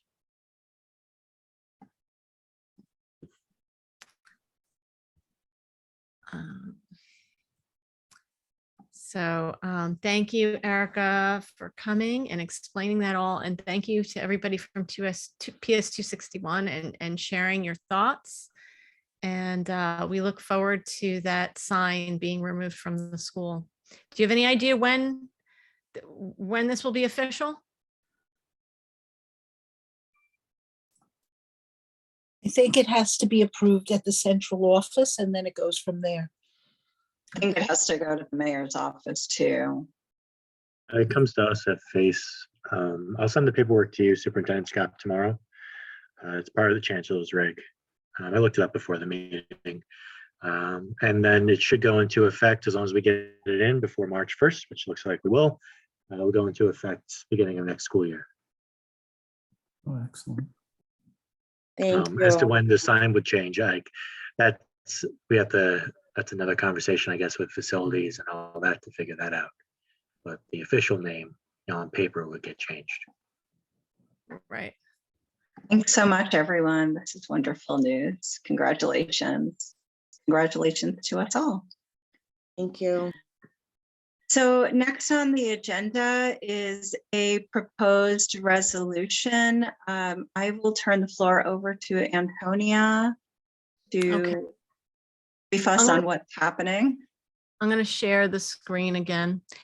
So John Liu has proposed some legislation to amend the charter law so that the Board of Regents would have final approval authority over all proposed and renewed charters. Right now, the Regents shares that power with SUNY, and because of a loophole, basically, SUNY can kind of bypass the Regents if the Regents rejects or sends a charter application back with recommendations for changes and says, no, this isn't legal. SUNY can just bypass that and approve the charter. And so that has happened. And various legislators wrote a letter, and the solution has been this legislation that will basically protect the charter cap, the cap on the number of charters in New York City. There's a certain number of charters that's allowed in New York City. We hit that number a couple of years ago, and SUNY has been attempting on a number of occasions, which the resolution details, to bypass that cap by using this loophole that they have over the Board of Regents. So I will just read the resolution. Whereas for the reasons set forth below, CEC15 hereby resolves to support the following amendment to the New York State Charter Schools Act of 1998, the law that would protect the statutory cap on the number of charter schools authorized in New York City and improve accountability and transparency of charter schools authorized in the state of New York and the city of New York. Whereas S766A and that the Assembly Bill is known as 8801, which was introduced by Senator John Liu, amends section 2852 5B of the law to provide the New York State Board of Regents with final approval authority over all proposed and renewed charter schools. Whereas S7666A 8801 closes the loophole in the law that allows the Board of Regents to send unlawful SUNY charter school recommendations back only once. Currently, if SUNY disregards some or even all of the Board of Regents recommendations and resubmits the charter recommendation, the charter would automatically be issued by process of law after a 30-day waiting period. Whereas in 2020, CEC15 voted to support similar legislation introduced by Senator Jackson in a resolution to support legislation on charter accountability and transparency. Whereas the Board of Regents is responsible for the general supervision of all educational activities within the state, presiding over the university and the New York State Education Department. Alfred, can I take questions at the end? Yes, of course. Okay. Whereas the Board of Trustees of the State University of New York, SUNY, and the Board of Regents currently have dual authority to issue charters under the law. Whereas SUNY Board of Trustees are appointed by the governor, whereas the Board of Regents are elected by the New York State Legislature to represent judicial districts across New York State. Whereas SUNY has a history of actions that disregard state education laws. Whereas in July of 2021, SUNY attempted to circumvent the charter school cap by approving the creation of Vertex Partnership Academies. Whereas the application for Vertex Partnership Academies purported to be a revision of two other charter networks, but actually created a new separate school with accountability, funding, and operations entirely unconnected to the existing charter schools. Whereas Vertex Partnership Academy's own website stated the proposal would allow them to operate another school despite the cap on charters. Whereas the New York State Board of Regents had already determined that the application for Vertex Partnership Academies violated the current statutory limit on charter schools. So this was one instance where they tried to create a brand new charter from existing charter schools, and it violated the statutory cap on the number of charters in New York City. Whereas in 2017, SUNY attempted to create its own reduced teacher certification standards in violation of statutory requirements. SUNY standards eliminated the requirement to take and pass the New York State teacher certification examination as set forth in the Commissioner's Regulations, Part 80, and eliminated the student teacher requirement amongst other changes. That didn't go through, by the way. Whereas SUNY authorizes no excuses charter schools that do not comply with state and federal laws regarding student discipline. Whereas SUNY authorizes charter schools that oppose the law opposed the law permitting state audits while accepting taxpayer dollars. Whereas SUNY has demonstrated a disregard for community and Board of Regents opposition as evidenced by SUNY's recent approvals of the Academy Charter School in Wyandotte and South Shore Charter School in Islip, Central Islip. This was the instance where SUNY used their loophole to approve charters that the regents sent back for they made recommendations for revisions, and SUNY just approved the charter through their loophole. Whereas the power to authorize charters gives SUNY the power to force localities to fund multiple school systems free of any voter accountability.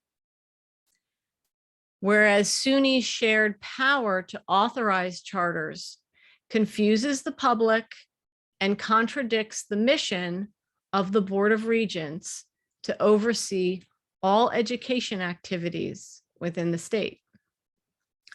Whereas bios list only one member of the SUNY Board of Trustees ever employed by a school district in the state of New York, and one member employed by private parochial schools, but the remaining trustees list no K through 12 education experience.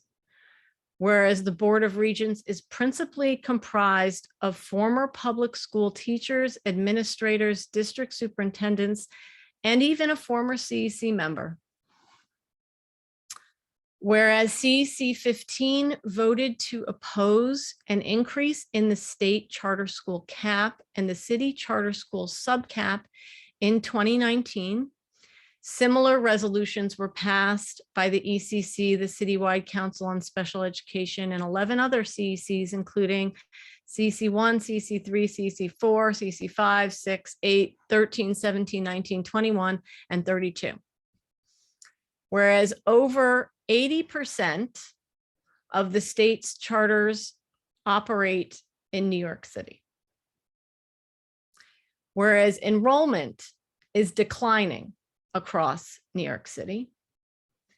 Whereas any increase in the statutory cap will lead to under-resourced schools and school closures.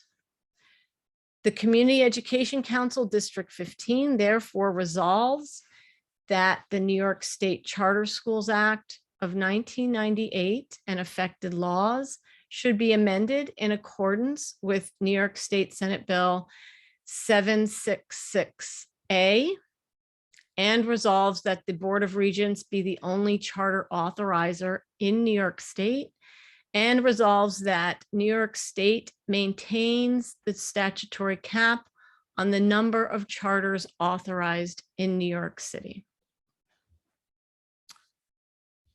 That is the resolution. And I guess we will just take questions. I see Alfred's hand is up. Yeah, this is the first time I'm seeing the resolution. I don't know if it was ever presented to any of the CEC members. And I don't know who drafted it or who asked us to draft it or review it. So I sent it to you and to all of the members. You've had access to it for over a week. In fact, you asked me for access to it through a separate email address. I didn't see it. I mean, so I'm assuming you drafted it then? I did draft. Antonia? I did. Okay. Were you asked to draft it by the state senator that's proposing it, or? John Liu's office, I had a conversation with him, not him personally, but with people in his office. And they are looking for support on this bill.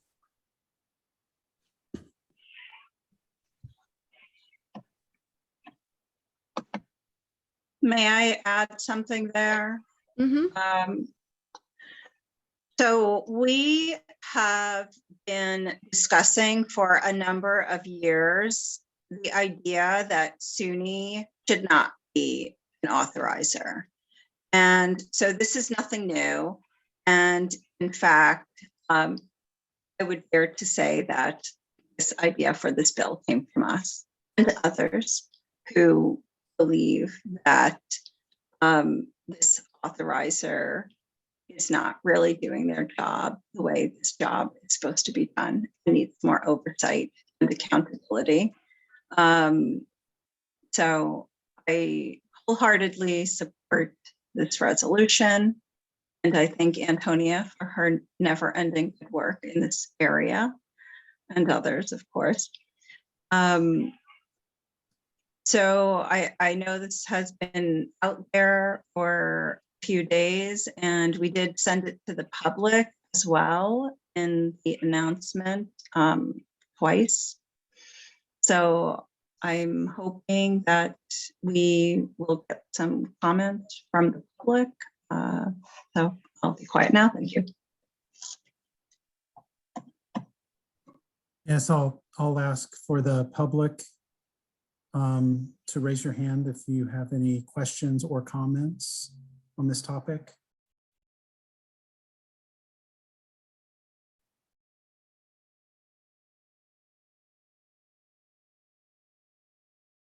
Okay, I will return back to CEC members.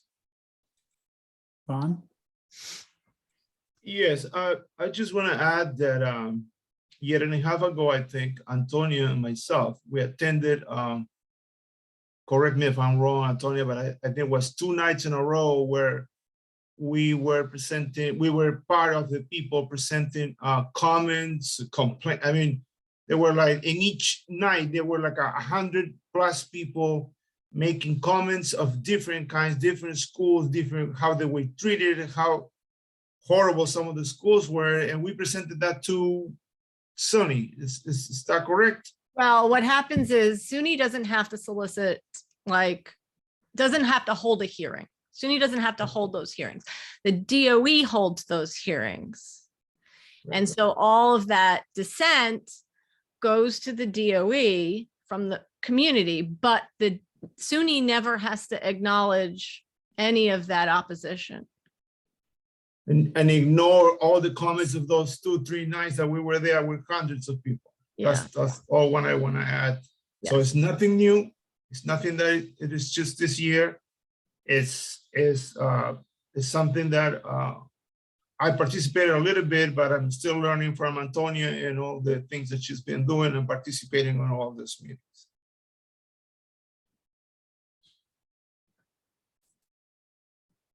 Thank you for that. And I agree wholeheartedly with this resolution.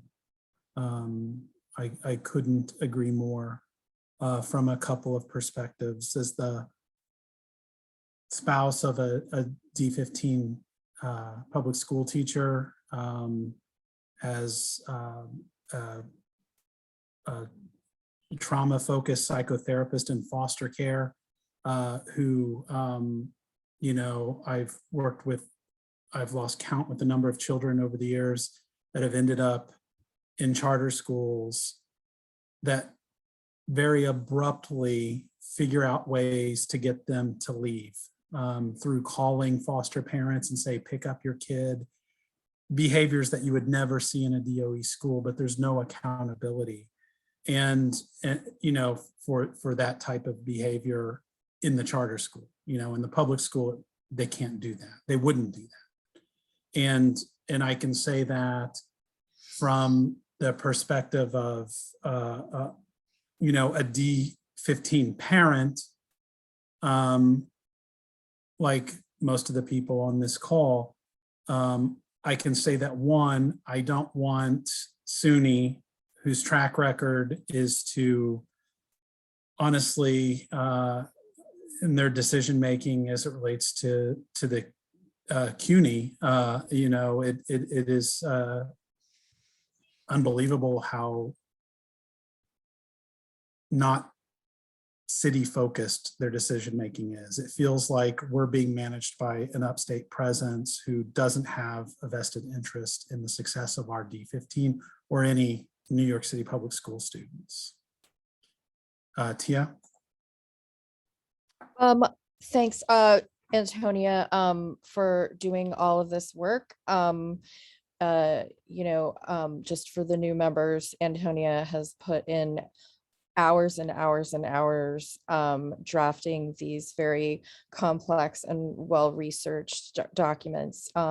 And she absolutely is speaking for just very many members in our community, whether it is explicitly or just on behalf of people who would otherwise be harmed. Charter schools take funding away from our public schools. So thanks, Antonia. I'm excited to vote for this.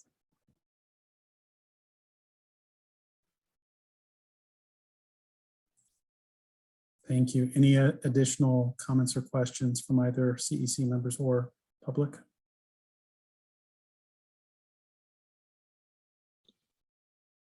I'll make a motion to vote. Okay. I'll second it. All right, let me go back to the script. Hold on.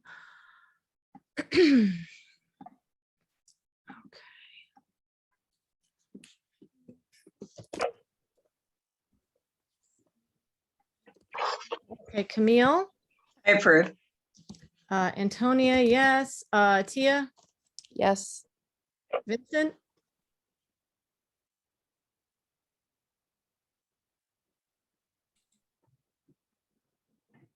Sorry, my Zoom having a little bit issue. Okay. I think I'll abstain from this one. I think there's a lot of information I may have to go through myself. So I will just abstain for now. Thank you. Nana? I approve. Alfred? I'm going to abstain. Okay. Joseph? I approve. Yvonne? Approve. And Nancy? Approve. All right, the resolution passes. Thank you so much, everybody. We will send this over to John Liu and hopefully help bolster the support that he needs to pass this. Antonia, Yes. I noticed that the link to the law, it's broken. You may All want right, to I'll update fix it it. before I know. Thank you. Sure.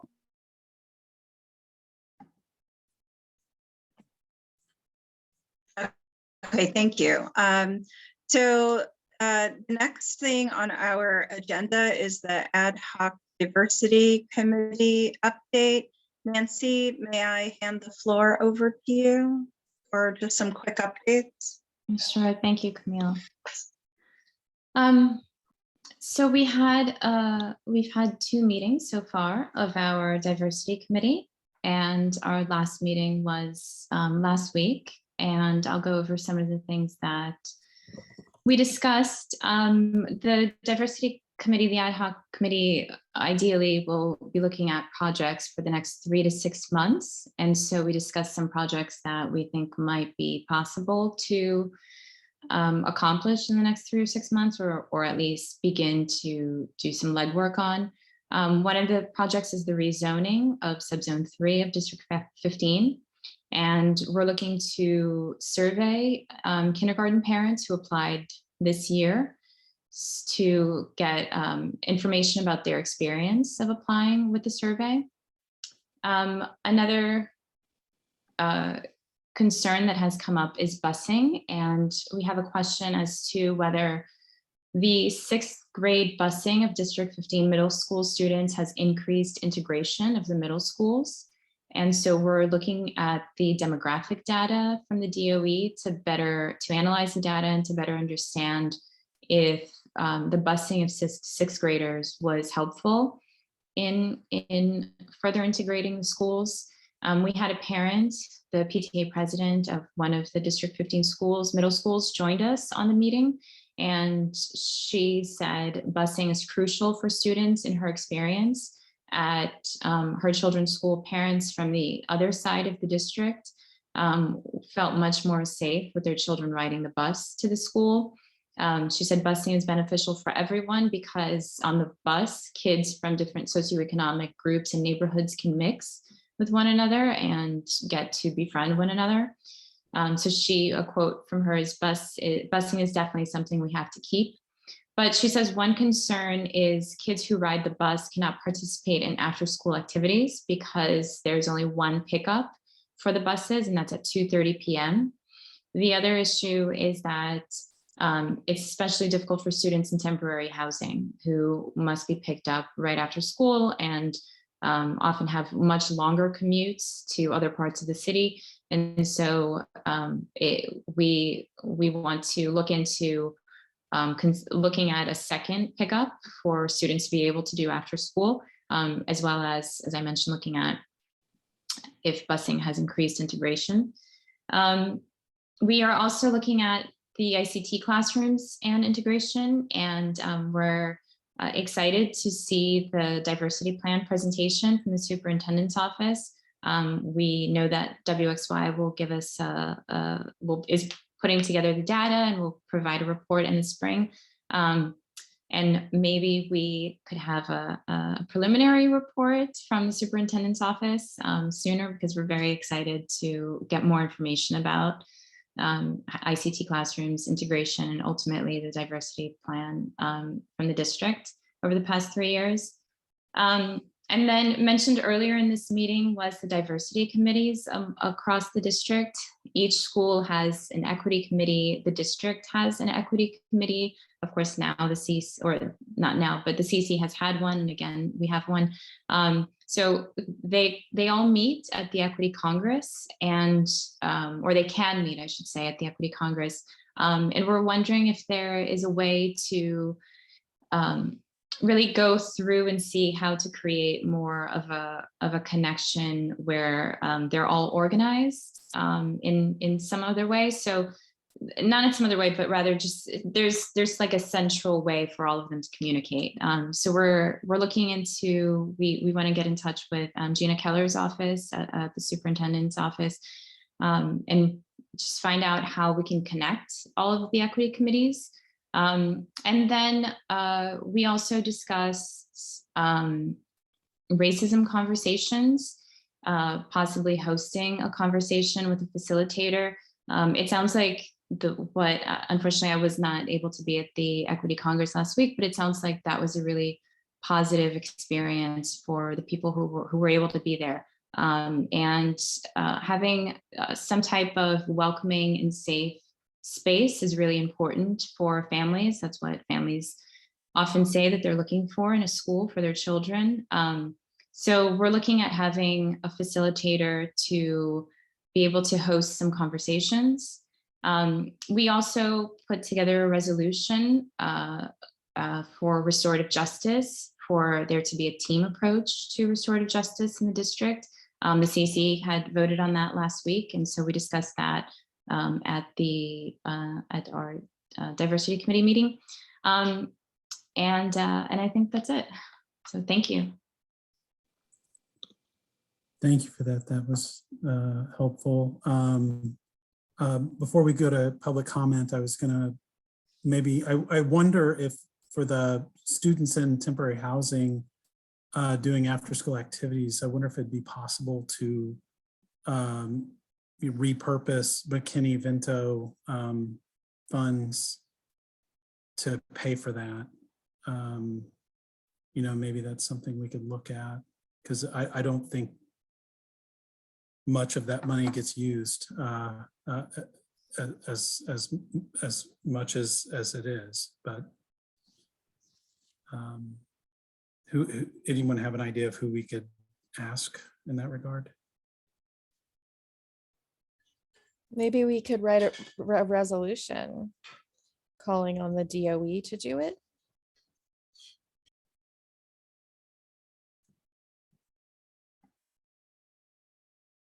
Probably we could get some information from either Priscilla Figueroa at 676 or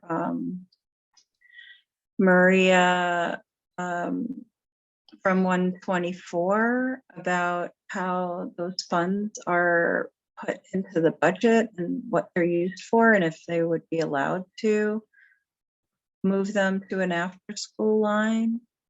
So Nancy and I have already been talking about doing a resolution on how monies are being spent in the budget, so that could be included in the same resolution.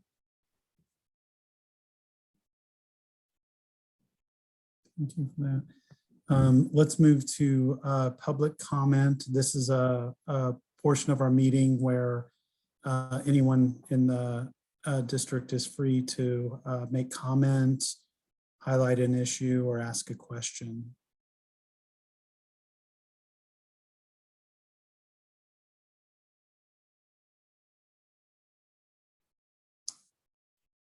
And since there is no outstanding issues from the public, we will hand it back over. Oh, Hannah. Hi, everyone. I think this is the right time of the meeting to jump in, but I just wanted to introduce myself. I'm actually here representing Shahana Hanif's office, which she's the new city council member of District 39. And just want to thank you all so much for your work. And I just want to put our best contact information in the chat. I'm actually the director of outreach and participatory budgeting. So I think we'll be doing more outreach to schools as this newest cycle continues. But we also have our education policy person who, if you want to be in touch with for any reason, I'll include her email as well. So thank you all. Yeah.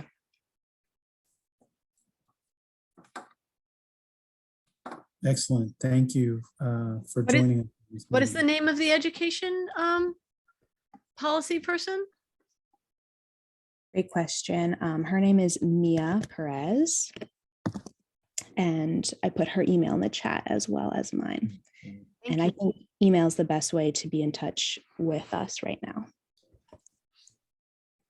And now, would you be able to give us a little bit of information about what the deadlines are for participatory budget? You have that?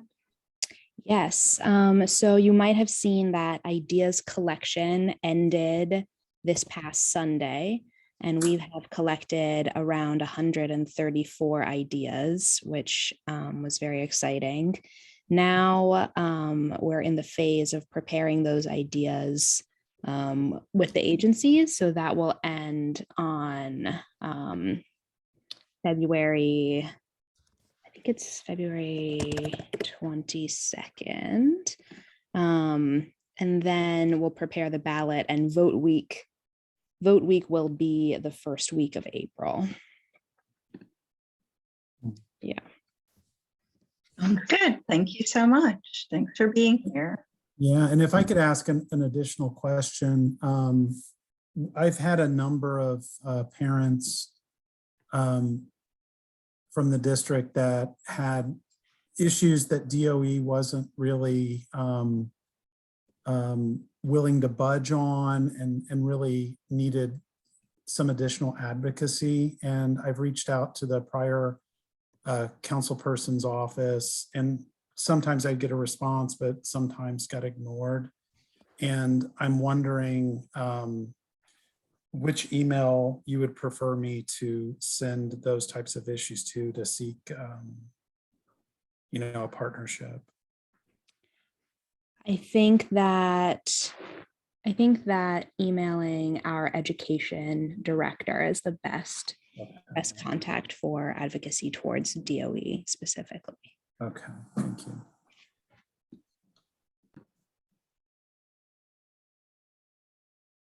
Do we have any other questions or comments this evening? Camille, do you want to just talk about the meeting on Thursday? The candidate forum? Yeah. Sure. So as you all know, we have 2 vacant seats on our council, and we have 3 vetted and approved by DOE applications.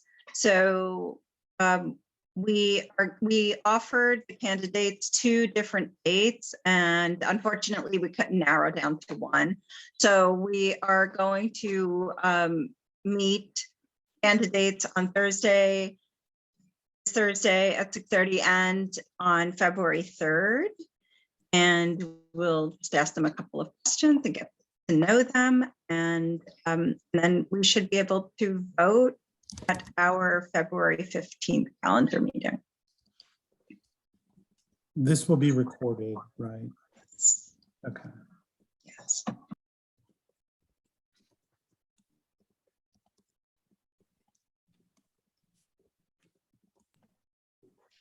Cold was gone, but it's not. Okay, so it is 8:52. Do I hear a motion to adjourn? I will make a motion to adjourn. A second. The second. All right, have a great night, everyone. Thanks. Bye, everyone. Thank you. Good night. Aye.